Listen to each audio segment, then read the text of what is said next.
Ko'ksartiroz nima?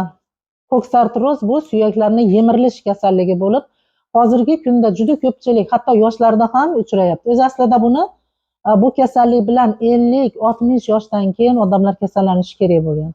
Lekin hozirgi kunda mana Coviddan keyingi asoratlarda ko'pchilik organizmda vitamin va minerallarning yetishmasligi oqibatida suyak yemirilishi kasalligiga duchor bo'lmoqda. Ko'ksartiroz ko'proq suyaklarni yemirilib, o'sha yerdagi suyaklarni degenerativ o'zgarishi oqibatida paydo bo'ladi. Asosan chanoq son suyagida, tizza bo'g'imlarda va umurtqalardagi bu kasallik hozirgi kunda yosharib borishdan tashqari davosi ham yo'q bo'lib qolmoqda. Ayniqsa ko'pchilik menga yozyapti, Coviddan keyin ko'p deksametazon gormonini olish oqibatida shu holatga duch keldik deyapti. Bunga yechim bormi? Juda ko'p shifoxonalarda, ko'p joylarda davolandik, ukol, tabletkalar olyapmiz, lekin ta'siri bo'lmayapti degan insonlarga menda bitta javob bor. Albatta yechim bor bunga.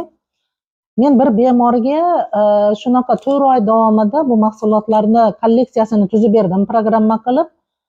Mahsulotlarni ichish davomida unda 2-oyda ham natija chiqib, mana umra safarlariga borib keldida, rahmat aytib kelib 2-oylik programmani olib ketdi. Albatta ko'ksartirozga yechim bor ekan azizlar. Do'yi poster rentgen qog'ozlarini ham ko'tarib ketdi, lekin afsuski meni o'sha kuni xayolimga kelmabdi rasmga olish. Albatta bu mijozimizdan o'tkazib olib turib, o'sha YouTube'ga joylab qo'yaman. Xo'sh, ko'ksartirozni davolash choralari asosan 4 oy bo'ladi, chunki suyaklarni bir-biriga yetib, o'sib, o'shadagi yemirilishlarni qayta tiklash jarayoni bu 4 oylikni davom etadi. Muddat kerak. Agar siz bir oyda 5-10 kuni davolanaman desangiz, juda ham katta xatoga yo'l qo'yasiz.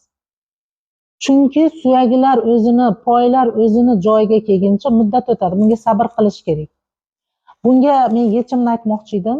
Bunga yechim dengiz osti baliqlarning qanotlaridan, suvaklaridan, uni terilaridan tayyorlangan morskoy original kollagen bor. Xuddi mana shu morskoy original kollagenni juda ko'p bemorlarga berganimizdan natijalarni juda katta olyapti.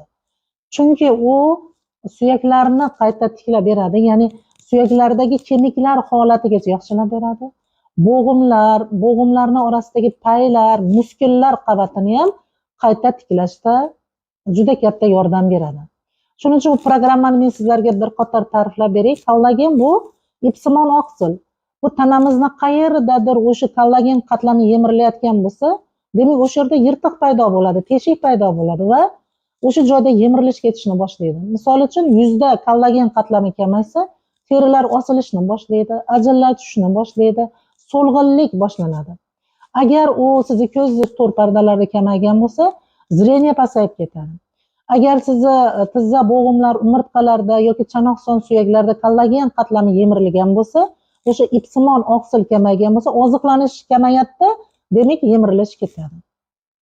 Xuddi mana shunaqa dengiz ostidagi baliqlarning peptidlardan tayyorlangan halol bo'lgan sertifikatlariga ega morskoy kollagen bor. Ham u zreniyani ham tiklab ketadi, ham bo'g'im suyak yemirilishlariga ham jiddiy tabiiy yechim bera oladi. Bir oylik programmangiz atigi 938 ming bo'ladi. Bir kunlik doza shunda 22 ming so'mdan 32 ming so'mgacha tushadi. Mana shu programmani men sizlarga birma-bir sanab o'taman. Nafaqat kollagen, balki kollagendan tashqari suyaklarimizga обязательно tabiiy bo'lgan o'simliklardan bo'lgan kalsiy kerak. Kalsiy organik bo'lsa tezroq so'riladi. 98.9% suyaklaringiz o'sha yemirilayotgan joyga borib o'tiradi. Uchinchidan bu D3 vitamini kerak. D3 vitamini bo'lmaydigan bo'lsa, sizda hech qachon suyaklaringizda qayta tikluv jarayoni bo'lmaydi. Bo'g'imlardagi shamollashni ham bartaraf etish uchun hamda uni kleyi, ya'ni uni ichidagi suyuqlikni qayta tiklash uchun albatta limfosan artero degan narsa bor. Mana shu limfosan arteroni berish kerak. Ham tuzlarni qaydaydi, bo'g'imlar ichidagi suyuqlikni ham qayta tiklab beradi. Oson harakatlanish uchun. Yana unga o'sha bo'g'imlar atrofiga to'planib qolgan tuzlarni yo'qotish uchun albatta choy bor. Bu choy ertalab bir paket, kech payt bir paket ichish kerak. Bu Baykal ko'li o'rtasidagi Alxon degan orolda o'stiriladigan o'simliklardan olingan. Hamda tashqaridan ham ichkaridan mana полностью programmani men tuzdim. Ham tashqi tomondan krem kerak. Bu krem albatta suyak to'qimalari uchun epidermis, derma, gipodermadan o'tib turib suyak bo'g'imlargacha yetib boradigan ajoyib balzam bo'lib, bu balzam akopnik degan o'simlikdan olingan. Bir marta, ikki marta surkaganda ham buni effektini bilishadi.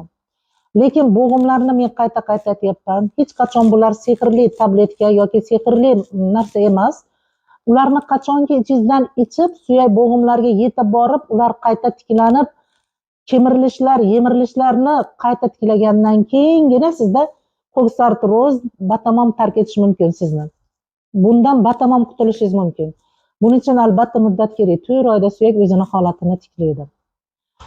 Siz nazoratda bo'lasiz. Doimiy ravishda sizdan har oyda 2 martadan telefon orqali xabar olib, sizdagi natijalarni kuzatib boramiz. Buning uchun albatta bizga bog'lanishlaring mumkin. Video so'ngida telefon nomerlari bor.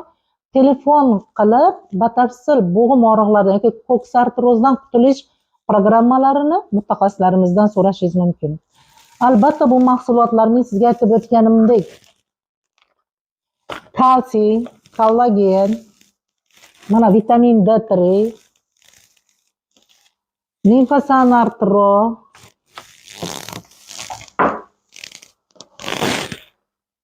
hamda mana choyi, hamda buni davolovchi krem malhami.